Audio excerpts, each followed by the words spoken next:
Sir में इस time percentage बढ़े हैं। परसेंटेज बढ़ना मतलब कुछ तो एंटी इनकम्बेंसी का भी असर रहता है तो लोगों ने जो सुबह से उत्सुकता दिखाई है वोटिंग को लेकर के, तो बैलेट बुलेट का जवाब लोगों ने बैलेट से यहाँ पर दिया है। विषय जो मुद्दे होने चाहिए वो कहीं ना कहीं इस पूरे चुनाव से जो है वो गौण थे। किसानों का मुद्दा ही हावी रहा। छत्तीसगढ़ तक की चुनावी चौपाल में आप सभी का स्वागत है। मैं हूं रायपुर से महेंद्र नामदेव। आज हम बात करेंगे छत्तीसगढ़ के मतदान को लेकर के। 2 चरणों में यहां पे मतदान होना था। पहले चरण का मतदान बस्तर में 20 सीटों पर हुआ है। आइए हम उनसे बात करते हैं। कुछ पत्रकार हैं हमारे साथ, उनसे हम बात करते हैं कि बस्तर में किस प्रकार चुनाव हुआ है और कैसे देखते हैं इसको। बस्तर में जैसे सामान्य होता है वो तो मतदान वैसे ही हुआ है। कुछ परसेंटेज जरूर बढ़े हैं। बस्तर में इस टाइम परसेंटेज बढ़े हैं। परसेंटेज बढ़ना मतलब कुछ तो एंटी इनकम्बेंसी का भी असर रहता है जिसकी वजह से मतदान का परसेंटेज बढ़ता है। बस्तर में होना ये चाहिए था, जैसे छत्तीसगढ़ में बाकी अन्य जो विधानसभा क्षेत्र हैं वहाँ धान को मुद्दा बना है।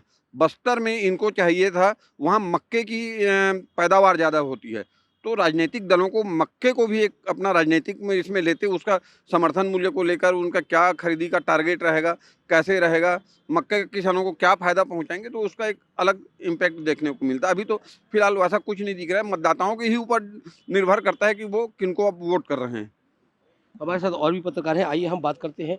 इस बार बम्पर वोटिंग हुई है, कैसे देखते हैं इसको आप। देखिए कहीं कितना ना असर कहीं पड़ेगा? ये माना जाता है, हालांकि बम्पर के हिसाब से अगर देखा जाए तो इस विधानसभा 20 विधानसभा में 2018 की बनिस्बत 2% लगभग जो है 1.53% जो है वो मतदान अधिक हुआ है। हालांकि ये माना जाता है कि अधिक जब परसेंट बढ़ता है तो सरकार के जो है वो खिलाफ माना जाता है। हालांकि जिस तरह से नक्सली गतिविधियां वहां पर हुई है और लगातार धमकियां दी जा रही थी, तो कहीं न कहीं जिस तरह से लोगों का सुबह से मतदान के लिए निकलना और बस्तर की 12 विधानसभा की खासकर अगर मैं बात करूं, तो लोगों ने जो सुबह से उत्सुकता दिखाई है वोटिंग को लेकर के, तो बुलेट का जवाब लोगों ने बैलेट से यहाँ पर दिया है।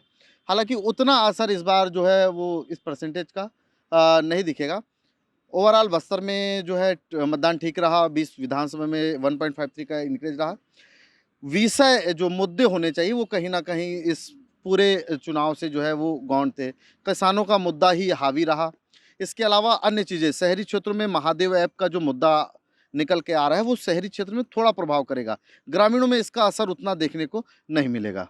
कितना असर पड़ेगा पार्टियों के ऊपर, दोनों पार्टी के ऊपर, कांग्रेस और बीजेपी को, ये बम्पर जो वोटिंग हुई है। देखिए वो तो जिस तरह से हमारे वरिष्ठ साथी गिरीश भैया ने बताया है कि इसका जो है असर जो है सत्ता पक्ष पर ज़्यादा प्रभाव पड़ता है। हालाँकि बम्पर से मुराद क्या है? क्योंकि ज़्यादा 1.53% का ही इंक्रीज़ जो है वो मतदान में हो, तो इसे बम्पर नहीं कहा जा सकता, तो इसका उतना असर देखने को नहीं मिलेगा। पहले चरण में जो बस्तर में मतदान हुआ है उसका परसेंटेज बढ़ा है और 17 तारीख को रायपुर में मतदान होने वाला है और ये देखना है कि अब यहाँ पर कितना परसेंटेज बढ़ता है। ये तो आने वाला वक्त बताएगा कि सरकार किसकी बनेगी। रायपुर से महेंद्र नामदेव, छत्तीसगढ़ तक के लिए।